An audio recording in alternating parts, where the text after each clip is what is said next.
Can I afford it?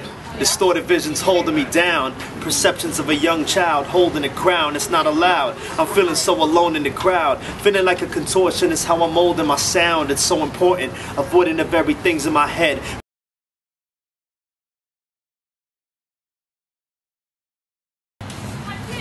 First and foremost, I'm tired of everybody saying that they have to move to California or New York to quote-unquote make it. I believe living in the third largest city in the whole entire nation, with the amount of accolades that we have, I think there's no excuse why you can't make it. The only reason you can't make it is because you have created that barrier, roadblock, which is yourself, and you're getting in the way of your own success. That's why. I believe that Houston, I know that Houston is the most culturally diverse city in the whole entire nation. Diverse meaning that we have the most cultures here. You could travel the world in your own city if you just give it a chance. You could eat different foods, meet different cultures.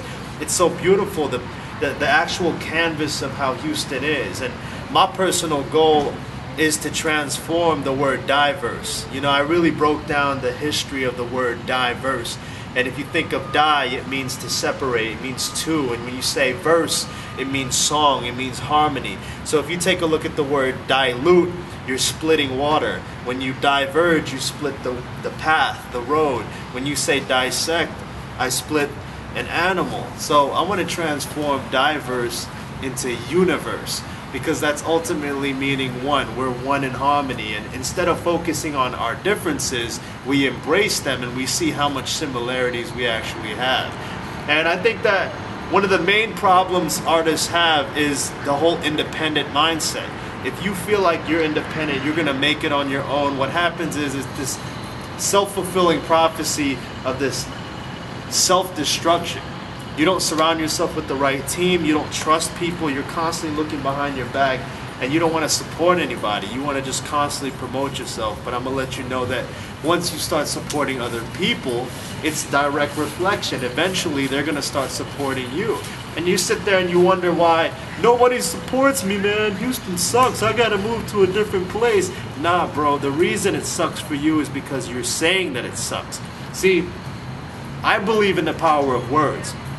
You can either destroy or build with your words. Fitting alive in a society that walks with the dead. It's like abortion, when negativity covers your life and you fall into the habits of compromising what's right. We need to fight and rise above the paperwork quotas. There's a reason they call them deadlines and treat us like soldiers. As I get older, I learn about what's actually beautiful. Break away from the shackles of the typical, usual things that we do, like drink, smoke, and spend our time and our money with people that aren't friends. I'm originally from Brooklyn, New York, so from the age of 8 till 16, I was in Brooklyn, New York, and a lot of my influences came from Wu-Tang, from Immortal Technique, to Big L, to the Biggies, to the LL Cool J's. I'm a big fan of the old school hip-hop, and what I really liked about the old school hip-hop, it was real raw, and it allowed me to express myself in a manner that I always grew up as a timid kid. I was always like a shy guy and never really expressed myself. It wasn't conventional for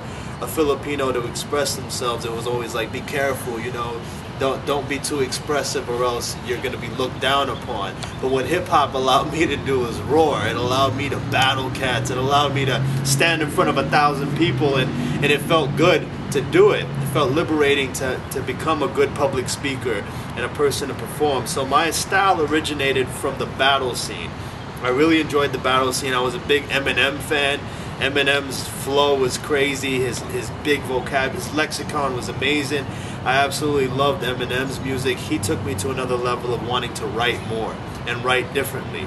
So, you know, like crude, ludicrous, lucrative lyrics. Who could inherit the title and put the youth in hysterics, using his music to steer it? But there's a huge interference. You know, they say, and you shouldn't hear it. Nah, nah, nah. I love that song, that Renegade joint. And that song right there allowed me to flex my words and rhyme words that didn't necessarily rhyme and follow an unconventional flow pattern. Now, these days, I really am happy about finding purpose in my lyrics and finding the style that is exactly who I am. And I discovered that because, like I said earlier, the power of words. I love to motivate people. I love to inspire people because it indirectly inspires me. You think I do it for you? No, it's not just for you, it's for me. So if I tell you something, I'm actually reflecting it to myself. So if I'm telling you to work hard and follow your dreams and live your dreams, if I'm telling you to smile even though you don't feel like smiling, it's because I'm telling myself to do it.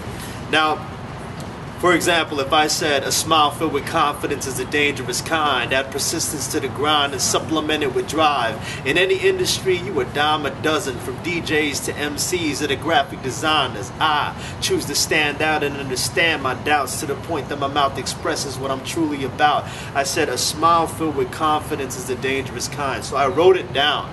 And this is where I really found and discovered my purpose. When I wrote down my lyric, and then I recited my lyric, and then I recorded my lyric, and then I see myself spitting it on this camera, and then I hear it over and over. What it does is it subconsciously affects me. And before you know it, I'm smiling. So your words have power, especially if you repeat. If you say life sucks and things never go right for me, what's going to happen is nothing's going to go right for you. But if you're constantly imagining and visualizing a positive and progressive future and being grateful for what's right in front, like, man, I love taking a deep breath, I love life, you know, that's always looked down upon. I was always told that I was a fool for saying that kind of stuff. But really, who's the fool if I'm telling you that I love life and you're telling me not to? So the power of words is definitely what influences me, and inspiring others indirectly inspires me. So that's what influences my music today. Sell a dream to an American, supply and demand. Eyes rising like the sun that overlooks the land. Immigrant mentality. We came from nothing, rose up out of the dirt, but we turned into something. Working underground, we use our dreams as a shovel. Lyrics born as a result and got myself out of trouble. It's a miracle how I'm not locked up in a cell. Overcame the impossible just to profit the sale. Overcame the darkness and I came in the light, illuminating true potential with the gift of my sight. It feels right. You know, it feels right. Whenever you've performed for 70 different cultural festivals and stared into the eyes of different communities, once you create a song that embodies that and represent the city the way that I've been blessed to do, it feels right. It feels like time just had to catch up with my dream. You know, I love Houston so much, and I proclaim that all the time, and I feel blessed. I feel grateful, and I'm honored to make the city's theme song, and now it just gave me a better understanding of who I am and why I like to make dedicational songs. So it didn't happen overnight. It took 70 different cultural festivals and organizations and me making dedicational songs for everybody before the city was like, hey, you do so much, you're basically very influential, why don't you go ahead and make our theme song? So it feels good. It feels good. I want to share something with y'all. Whenever you accomplish something good, you accomplish something that makes you feel good, always take the time out to embrace it and celebrate it, because oftentimes we get so distracted in our own little world that we don't take the time out to own it. And it took me about 3 months before I can actually own my accomplishment. So always take the time out and be like, yo, I did that, yo. And become comfortable with sharing that with other people, because oftentimes we don't feel comfortable. So it took about 3 months for me repeating it to people before I can actually get on an interview like this and be like, yo, hi mom, I made the city's theme song. You know, without vision, your day would just fall to the ground. Without purpose, your mind would just fall into doubt. I worked hard for years. I was steady, preparing, swallow my pride like a man, sending arrows through the arrogant. I've been through the storm and I've been through the drought, but all the pain told a story what we truly about. They say laughter's the best medicine. I'm conquering comedy, conflicted in the position of this unconscious economy. I'd rather create than conform. I'm finally found, I say it loud with conviction, I am finally found in the most diverse city. I am actually proud. I didn't know how to swim, but I refused to drown. I mean, everywhere I go, I run into people that know who I am. Granted, I'm performing in front of 900 to 1,500 people weekly. So, of course, you're going to get that kind of recognition. As far as celebrityhood, I'm just like you. And the message that I have for people, it stems from the inspiration I got from my brother Neil Jew. You ever feel like you gotta, on a Friday night, you gotta go to a party to feel excited? Like, man, I have to go to a party, or I have to go somewhere that's popping to feel excited about something. Well, nowadays I feel like I am the party. I feel like I am the main event. And Neil showed me that. My boy told me that everything's already done inside of you. So if you're constantly chasing success and expecting the outside world, like people going up to me and asking for my autograph or asking to interview me or constantly complimenting me, if I'm waiting for them to compliment me and waiting for the exterior to give me the satisfaction as a celebrity, then I'm waiting and I'm never going to be satisfied, because I'm waiting for that next person to come up to me to give me that validation. I feel like a celebrity inside already. And what that means is somebody that's known because I took the time out to get to know myself. So because I know myself so much, I'm simply reflecting that on the outside and sharing it with as many people as possible. And yeah, I am a local celebrity, but I'm also a global celebrity. I'm an outer space celebrity. I'm a celebrity within myself, and I just reflect that outside. Time just has to catch up with my goals. I'm an only child. Okay. So I was raised as an only child. My mother is a doctor, and my father was the person who raised me at home. That my family came here to America to give me the opportunity to become an American right when I was born. I was born in Dallas, Texas, and then I was raised in the Philippines from age 1 year to age 8. My family's relationship with me is wonderful. They really provided me with an environment of love. You know, despite any arguments they ever had or any sort of friction, they never showed it. They just showed me an environment of love, and they stressed the concept of education and constantly learning. Now, as far as what I do for a living, they do not agree with it. They don't agree with it at all. They think that I'm crazy, that I want to be a hip-hop artist. They're like, you know, you need to be more secure, be a doctor, you know, you need to be a doctor, you need to be a lawyer, you need to be a nurse, you know, it's so safe for you. And, you know, I chose a different route because I can't stop thinking about it. When I wake up in the morning, I think about it.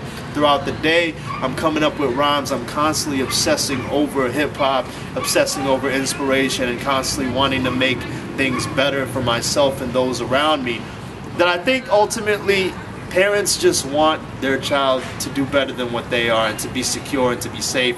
And that's why I've embarked on a full-fledged, full-time career choice to become an inspirational hip-hop artist and motivational speaker.